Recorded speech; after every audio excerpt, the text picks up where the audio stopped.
Good evening, everyone. As we come to the end of what has been an enriching conference, it is my honor to propose the vote of thanks. Someone told me this morning that it is just another conference. Looking at what we have been able to achieve today, I think it has been a great networking conversation and the magic has been spelled over. I think in our industry, relationships travel as far as the grain can. In our industry, a small change in S&D can have multiple discussions. Sudden rain can have hours of discussion and change in view. And on top of it, any government notification can engage the market and keep the trade awake whole night. They say that wheat is one of the most oldest crop of humanity.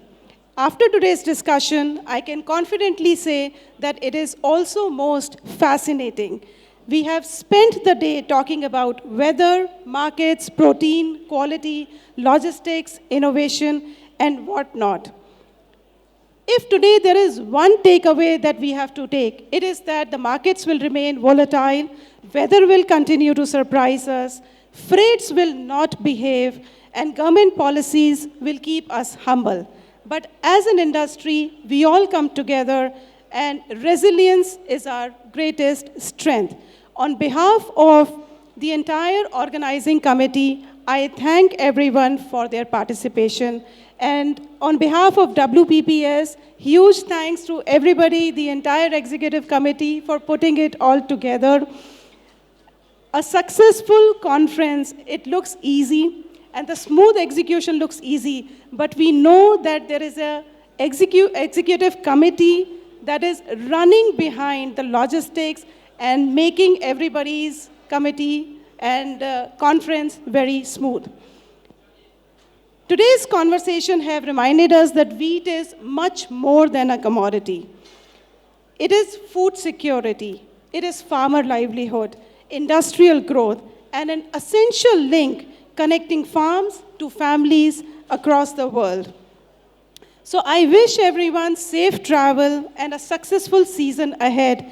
And I wish that your yields be high, your quality specifications be met, and your market positions are always in your favor. May your quality claims be zero, and may the market move in the direction of your position at least once in a while. So thank you, everyone, and have a safe travel. Thank you.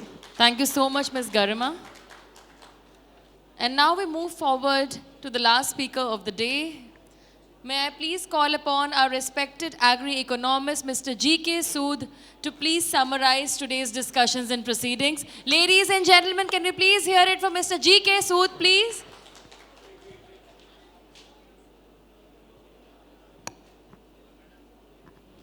Welcome, sir.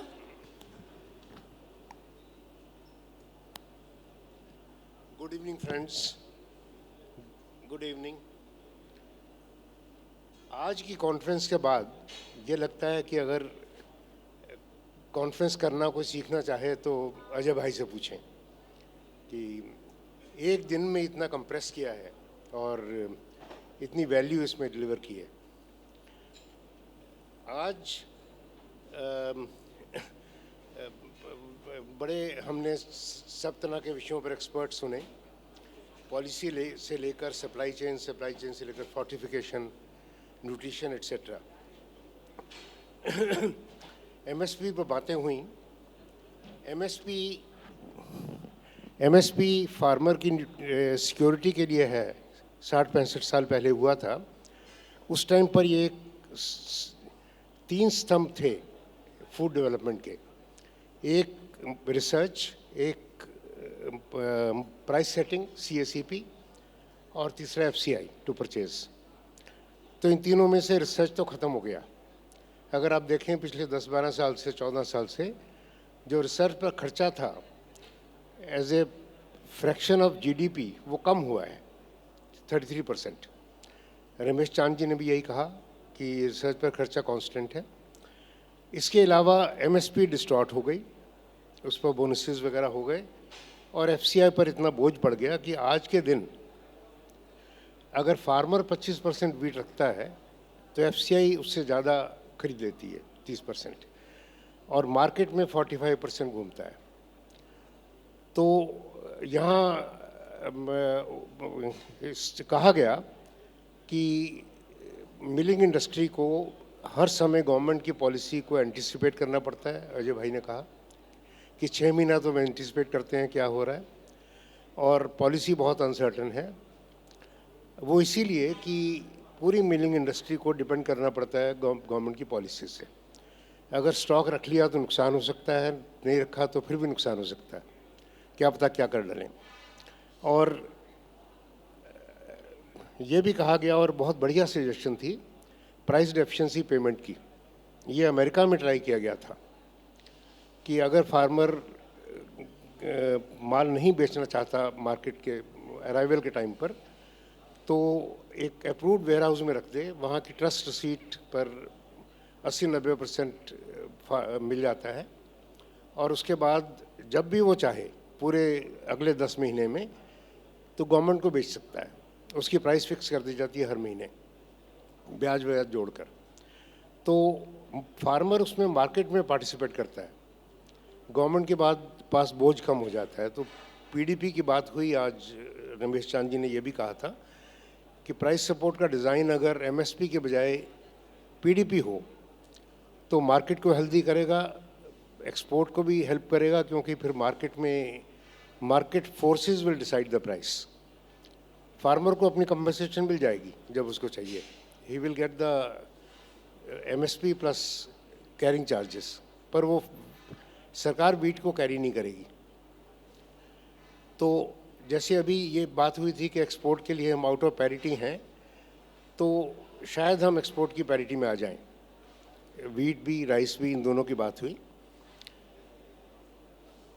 ये जो पिछले 8-10 साल में production बहुत बढ़ी है, price driven production, not market driven, not quality driven, ये भी उसका अगर आप ये देखें कि per capita production, per capita availability of food grain बढ़ गई है 18%, और पर कैपिटा डिमांड बढ़ी है 10%। सब तरह के प्रोसेस फूड्स में जितनी ग्रेन जाते हैं सब डायरेक्ट कंजम्पशन है, करीब 8 किलो डायरेक्ट कंजम्पशन है और पर मंथ, और 2 किलो करीब इनडायरेक्ट कंजम्पशन है। तो बाकी 8% कहाँ है? रमेश चांद जी ने कहा कि 7% के करीब सरप्लस प्रोडक्शन हो रही है जो एफसीआई के गोडाउन में जाती है, और राइस के शक्ल में। तो ये बड़ा भारी रिफॉर्म जो है वो एमएसपी का रिफॉर्म मांगता है, एमएसपी के डिज़ाइन का रिफॉर्म मांगता है। और उसके अलावा फार्म लॉस की बात हुई, वो पता नहीं कब कौन सी सरकार हिम्मत दोबारा कर सके कि एक थ्रेशोल्ड पर प्राइस अगर बढ़े, डिस्टॉर्ट हो जाए, तो तभी गवर्नमेंट इंटरफेयर करे इंपोर्ट एक्सपोर्ट पॉलिसी में और स्टॉक लिमिट वगैरह इन चीज़ों में। अदरवाइज मार्केट फोर्सेस को छोड़ दिया जाए। पर अब एक बार कोशिश हुई और नहीं हुआ, तो उसके बाद क्या देखा जाएगा, क्योंकि storage has become the focus. 7-8% surplus production demand के ऊपर होने की वजह से, इसलिए स्टोरेज पर, साइलोस पर भी इस कॉन्फ्रेंस में एम्फेसिस हुआ। ना केवल साइलोस पर स्टोरेज के दौरान जो उसका केयर है, जो एरेशन है या फ्यूमिगेशन है time to time, even that was emphasised. And फिर भी सप्लाई चेन के बारे में कि जो मूवमेंट का तरीका है हमारा वीट का, या वीट का बेसिकली नॉर्थ टू साउथ, वो बहुत एक्सपेंसिव है। वो इतना ज़्यादा है जितना कि इंपोर्ट फ्रेट उससे कम पड़ता है। एल नीनो, मेरा अपना विचार भी यही था, आज सुनकर और कंफर्म हो गया कि ओवरब्लोन है। वो हमारे देश में हर 2-3 साल के बाद कुछ ना कुछ डेफिशिएंसी रेनफॉल में या ड्राउट की कंडीशन आती है, और उसके लिए पूरा सिस्टम तैयार है। फार्मर एडजस्ट कर जाता है, कंज्यूमर, स्टॉक्स भी रहते हैं, इंपोर्ट एक्सपोर्ट भी एडजस्ट हो जाती है। और अभी जो इंडियन ओशन डायपोल की डेवलपमेंट अगस्त और सितंबर में 3-4 दिन पहले ही देखी गई है, उससे लगता है कि अगस्त सितंबर अक्टूबर में राहत आए और डेफिशिएंसी का प्रभाव इतना ज़्यादा ना हो। डेफिशिएंसी तो रहेगी और फिर भी कुछ क्रॉप्स जैसे मक्का और चावल पर कुछ असर पड़ सकता है, कुछ दालों पर भी, उड़द और तूर पर भी। और एक और चीज़ नोटिस की गई आज, बड़ा अच्छा फोकस था कि जो चेंजिंग टेस्ट हैं, कंज्यूमर टेस्ट,